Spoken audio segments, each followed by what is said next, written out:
Hey guys, so we've got a new car to show you today. This is the Dacia Duster Extreme 4-wheel drive.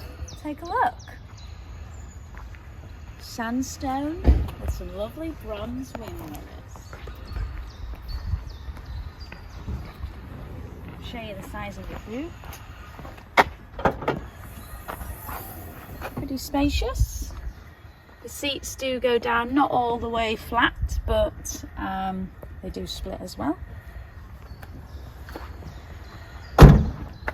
So what we're going to do is I'm going to jump in the car, and then you can see I'm 6 foot tall, so you can see how much room there is. So this is my driving position, comfortable enough. If I jump in behind,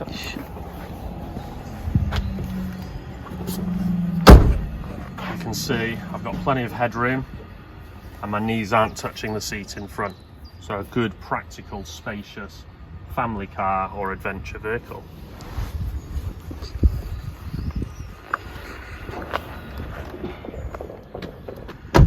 There we have it. Okay, so I wanted to just show you one thing that annoys me. Obviously it's 20 degrees at the moment, so it's not important, but if I click this,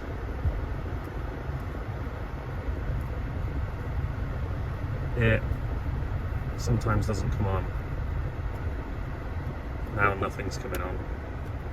There you go, the whole thing has frozen. So sporadically this screen doesn't work, but it does work when you use the buttons. So let's see if we turn the car off.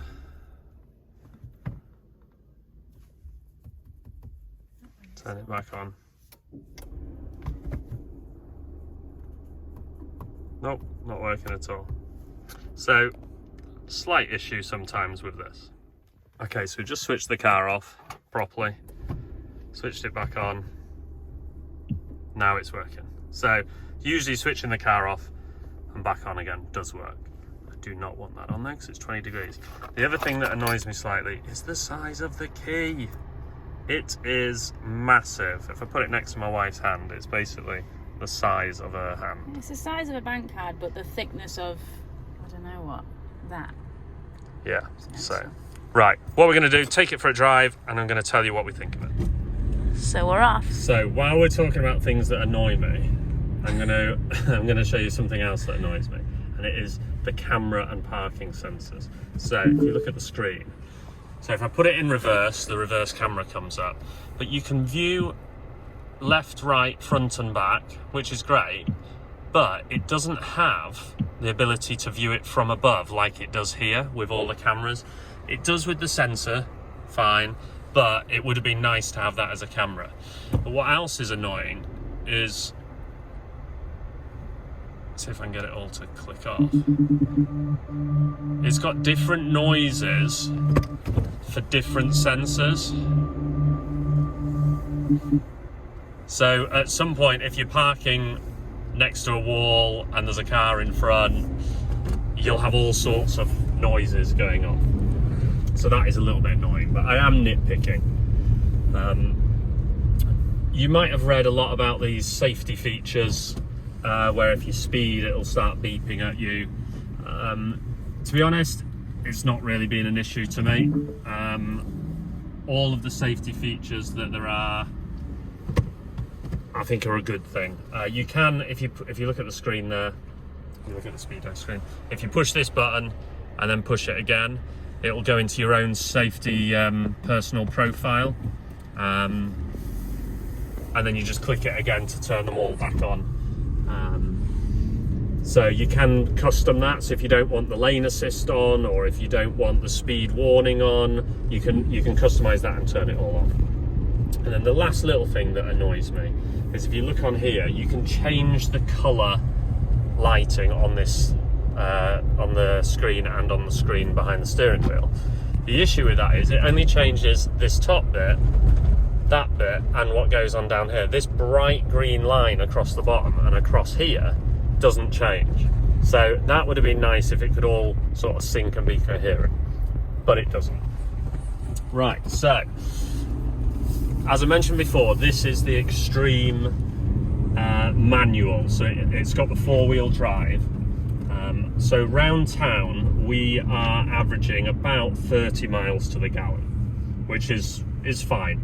On a motorway we are getting about 45 miles to the gallon, which I think for a car that's quite boxy, it's got a small engine, has the 4-wheel drive, I actually think is quite decent. On town driving, parking, it's really good, and on the motorway it's very comfortable. Where it's not quite as comfortable is if you're on the fast country roads, and when you're on a fast country road, it does roll around a little bit, and if you have the safety sensors on, the lane departure thinks you're sort of losing control and not in control, so a lot of warning lights come up. It tells you to take a break, it tells you all sorts. So it's not as comfortable for that, but if you're driving it around town or for a commute on a motorway, brilliant car. So we paid £21,500 for this car. It was 4 months old and it had done 1,000 miles. So actually we saved £5,000 off list price, and if you service the car with Dacia, then you get a 7-year warranty. Now if you want to compare this to your Tiguan's or your Evokes, yes, it's not going to be as refined, it's not going to be as solid, it's not going to be as quiet, but you're not spending that sort of money. For the money, this car is excellent. And if you've got the old Dacia Duster and you're thinking if you should upgrade, we actually drove the old Dacia Duster in Iceland. It was our hire car, it was quite an old one, but this is a lot more refined. The suspension's stiffer, so it's not as rolly, but it still has that 4-wheel drive, plucky, sort of will go anywhere vibe. So if you've got an old Duster and you're thinking of upgrading, you won't be disappointed. If you're new to Duster like we are, this is the first Duster we've ever bought, first Dacia we've ever bought. For the price point, you won't be disappointed, you can't go wrong. I think it is a brilliant little car, very practical. So yeah, that's what we think.